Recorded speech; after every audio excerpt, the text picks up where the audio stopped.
Hoje a gente vai falar de um filme de 2011 que tá muito famoso esse ano, não sei porquê. Mas enfim, esse é o filme, Megan's Missing. É sobre essa menina chamada Megan. Conhece um cara que fala que tem 17 anos e anda de skate e tal. Eles estavam falando pro webcam, mas ele fala que ele não pode mostrar o rosto dele porque a webcam tava quebrada. Foi se encontrar com ele e alguns dias depois ela tava desaparecida. A amiga dela fica louca atrás dela, consegue falar com o cara. Depois de um tempo a própria amiga some. E no final das contas isso aqui acontece com ela. Esse cara, chamado Josh, entra e abusa dela. Quando a amiga resolve, procurar o corpo da Megan, ela acha o corpo dela dentro disso aqui. No final das contas, o cara coloca o corpo da Amy dentro daquele lugar, com ela viva ainda, e enterra o corpo dela vivo. Não sei se tem no Amazon Prime, se tem no Netflix. Mas enfim, dizem que isso é um documentário, então talvez sejam cenas reais. O gênero é terror psicológico, lembrando que uma tem 14 anos e outra tem 13. Elas sofrem vários tipos de abusos e mutilações no corpo. Bom, era um casal e eles brigavam muito. Eles estavam a ponto de se separar quando a mulher descobriu que estava grávida. Por conta do bebê, eles decidiram tentar mais um pouco. Bom, o bebê nasceu, a criança já tinha 6 anos e as brigas continuavam muito fortes. Um certo dia, em uma briga, o cara se exaltou, subiu em cima da mulher e a estrangulou. Com medo do filho descobrir, ele foi até um local abandonado, levou o corpo dela no porta-malas e jogou o cadáver dela no rio. Ele levou ela pelos ombros e o pé dele ficou cheio de lama.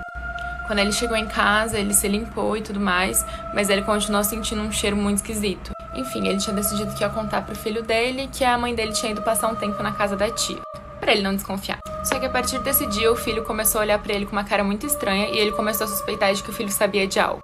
E o cheiro continuava incomodando ele. Até que o filho olhou pra ele e disse: "Papai, por que a mamãe está tão pálida e ela só fica nos seus ombros?" Oi! Então, um menino chamado Ben morava perto de uma floresta aqui nos Estados Unidos e ele resolveu passear, resolveu dar uma caminhada, coisa boa. E depois de um tempo andando, ele resolveu sentar, porque enfim, ele tava cansado e ele queria comer uns negócios que ele tinha na mochila dele. Enquanto ele tava comendo, a mãe dele ligou pra ele e falou: "Então, o jantar já tá pronto, volta pra casa, não, como é que tá a caminhada, mas enfim, volte." Na hora que ele ia falar, "Oi mãe, estou voltando", ele viu um urso enorme vindo na direção dele. Esses aqui, sabe? Tranquilo. Enfim, ele deixou o telefone cair, óbvio. E a única coisa que a mãe dele conseguia ouvir era, os berros dele agonizando em dor. O barulho tentando imitar, é ótimo. Mas enfim, o urso comeu o menino. E a mãe dele presenciou a morte do filho por telefone. Bom, em um grande condomínio de prédios morava uma garota e um certo dia ela decidiu sair pra brincar. Se passou bastante tempo, então a mãe decidiu descer pra chamar a garota pra jantar, mas não achou ela em lugar nenhum. Ela decidiu perguntar então para as outras crianças que moravam lá no condomínio e todo mundo falou que não tinha visto a menina.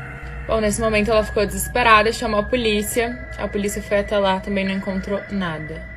3 meses após o desaparecimento da menina, os moradores do condomínio começaram a reclamar da qualidade da água, falando que a água estava saindo meio escura e meio esquisita, então eles chamaram um técnico para ir olhar a caixa d'água e ver o que estava acontecendo. Bom, na hora que eles foram chegando perto da caixa d'água para verificar, subiu um cheiro horrível de podre. E aí, quando eles abriram, o corpo da menina estava lá dentro, totalmente em decomposição já. Ninguém sabe como a menina foi parar lá. E os moradores do condomínio usaram a água do cadáver da menina por 3 meses. Bom, hoje eu vim contar pra vocês o caso bizarro das irmãs Grimm. Bárbara e Patrícia Grimm eram irmãs, adolescentes. Elas tinham entre 15 e 12 anos, respectivamente, e moravam em Chicago. Um certo dia, elas foram no cinema e quando elas voltavam pra casa, elas foram brutalmente assassinadas.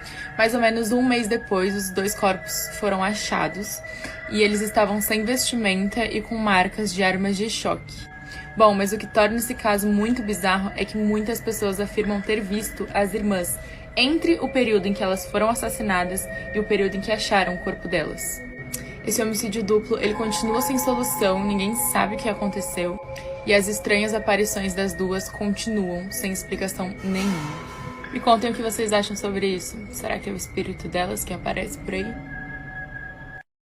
Vou falar sobre um jogo que literalmente estragou a minha infância. Me traumatizou bastante. Chamado de Mary Mary, de loira do banheiro. Dizem que ele é um jogo, satânico. Que permite você chamar um demônio, invocar. Tem várias versões. Versão que você dá 3 descargas e sai correndo. Que você precisa botar uma tesoura no ralo. Inclusive, me conta qual é a da sua cidade. Mas enfim, aqui nos Estados Unidos, você só precisa de um espelho, de um lápis e tá no banheiro. Escrever num papel Mary Mary. 5 vezes pra frente do espelho do banheiro. Aí você tem que desligar a luz. Essa era a hora que eu morria de medo e começava a cheirar no banheiro.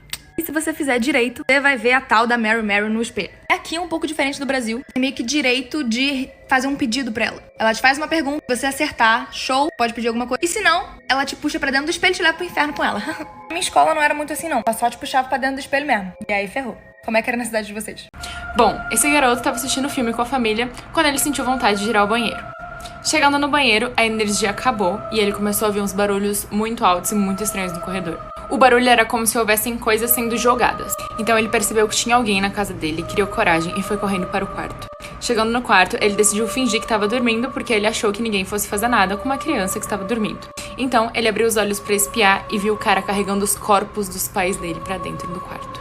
Ele colocou a mãe dele sentada numa cadeira e colocou o corpo do pai dele deitado, olhando pro teto. E ele ficou lá, imóvel, fingindo que estava dormindo pro cara não fazer nada com ele.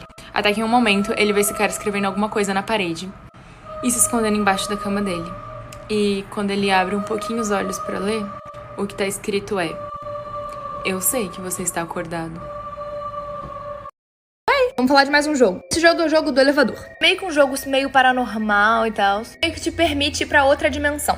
Você precisa pra jogar pra um prédio que tem elevador.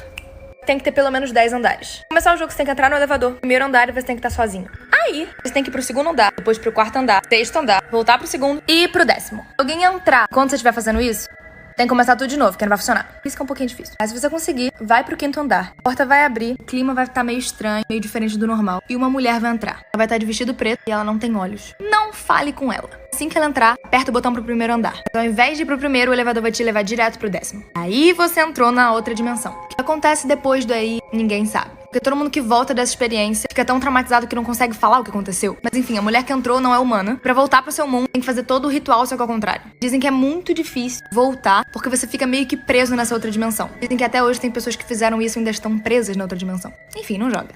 Bom, eu acredito que vocês conheçam a atriz Joey King. Fez a Barraca do Beijo e tudo mais. Pra quem não sabe, essa atriz também fez Invocação do Mal quando ela era mais nova. E aconteceram umas coisas muito bizarras durante a gravação. Em uma entrevista, a atriz conta que enquanto ela estava gravando Invocação do Mal, começaram a aparecer hematomas pelo corpo dela, igual a mãe dela no filme quando estava possuída. Ela contou pro pessoal do elenco, mas ninguém acreditou nela, achavam que ela estava brincando. Então ela decidiu fazer alguns exames e o médico simplesmente falou pra ela que ela estava com uma condição onde misteriosamente as plaquetas dela estavam sendo drenadas. E ele falou que ela precisava cuidar disso imediatamente. O detalhe é que ela nunca tinha tido nenhum outro problema de saúde. O caso era tão grave que ela corria o risco até de precisar de transfusões de sangue. Sabendo dessa condição, ela sempre tinha que estar visitando o hospital durante as gravações.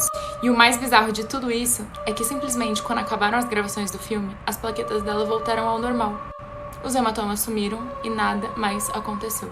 Ela fez os exames e estava tudo certo. E ela nunca mais teve nenhum problema relacionado a isso. Oi! Um cara chamado Jerry se envolveu num acidente de carro. Tava muito machucado e numa situação muito crítica. O carro que ele bateu era de uma menina de 16 anos que morreu na hora. A ambulância chegou, levou o Jerry pro hospital. Ele foi colocado imediatamente pra cirurgia. Deram ele e começaram a fazer cirurgia. Quando começaram a fazer cirurgia nele, ele percebeu que ele não tava de fato, apagado. Ele tava sentindo tudo que estavam fazendo no corpo dele. Cada corte, tudo. Conseguia ouvir tudo também. Ele não conseguia abrir o olho, nem falar, nem se mexer. Ele tava literalmente agonizando em dor, só que ele não conseguia reagir. A cirurgia acabou levando mais de 1 hora. Ele conseguiu, acordar totalmente. E falou pros cirurgiões que ele tava conseguindo ouvir e sentir tudo. E o cirurgião olhou pra ele e falou assim: aquela menina que você bateu no carro era minha filha. Então eu te dei uma dose que ia deixar você acordado pra você poder sentir tudo. Eu queria que você sentisse a mesma dor que minha filha sentiu.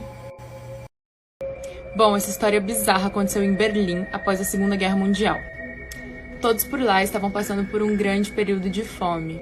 Pouco dinheiro, suprimentos estavam acabando. No meio disso tudo, uma jovem estava andando pela multidão quando um cara cego parou essa jovem e pediu para ela entregar uma carta em um certo endereço.